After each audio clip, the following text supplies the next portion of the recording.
I have to ask you about working with Woody Allen. How did you have any hesitation about taking this role because of the backlash that he has experienced now more than 10 years, and now really so many huge stars have come out against him and saying that they would never work with him again?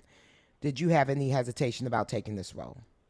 But there's a lot of huge stars who have come out and said we would totally work with him again. The thing, let me talk about something bigger, okay? Not, and I'll get to this.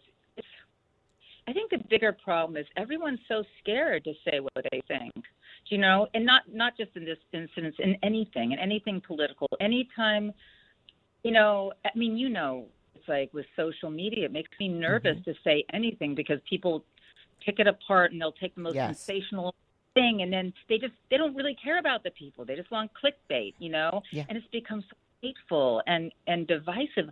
A part of me is nervous to talk about anything because I don't want to add to that icky wheel, of, and it's too bad because listen, I wish, all I want to do is talk about all these things. I really, truly do.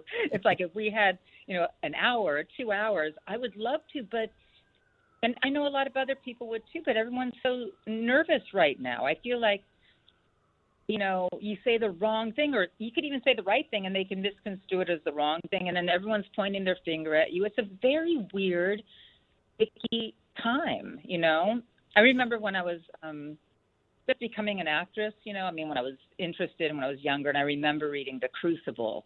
It was one of the first, like, oh my God, I really wanted to play Abigail. I fell in love with that part. And the whole, I didn't even know what the McCarthyism was then. I mean, I learned from that play, like, oh wow, this was based on this period of time where, and it's, I feel like we're living through, obviously. But we're not really, though. But Gina, we're really not, because when you talk, because I know you're concerned about cancel culture, but honestly, who's really been canceled except for people that have been prosecuted and put in jail? It's Harvey Weinstein, Bill Cosby, and R. Kelly, and the other one, Epstein. Those are the only people. You get into that. No, I disagree. But first of all, let me just say something. I was trying to read about it. Then all my systems went down right before you called, so I couldn't get online.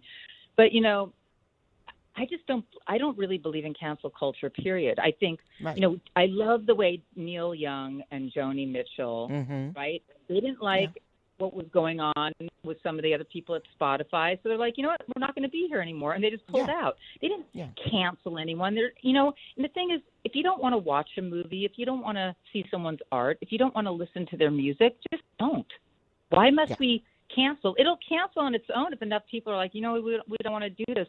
But I think the thing that makes me nervous, is so many people behind a hand say, we really think he's innocent. We really think this. People are afraid to say what they really feel because they're afraid to get canceled.